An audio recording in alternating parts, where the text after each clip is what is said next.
तो गाइस भाई फाइनली आ गया है घर पे।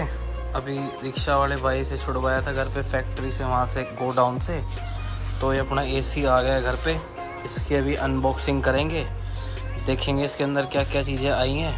हमने कैरियर का लिया है, इन्वर्टर एसी है ये 5 स्टार। मतलब कैरियर का जो विंडो एसी आता है ना, उसका बिल्कुल टॉप मॉडल है सबसे, वो वाला एसी है ये, विंडो एसी है। 5 स्टार रेटिंग है इसकी। मैं आपको रेटिंग का दिखा देता हूँ एक बारी, ये रहा रेटिंग का। ठीक है, चलो अभी इसको अनबॉक्सिंग करते हैं, अनबॉक्सिंग की वीडियो बनाते हैं और देखते हैं कैसा है।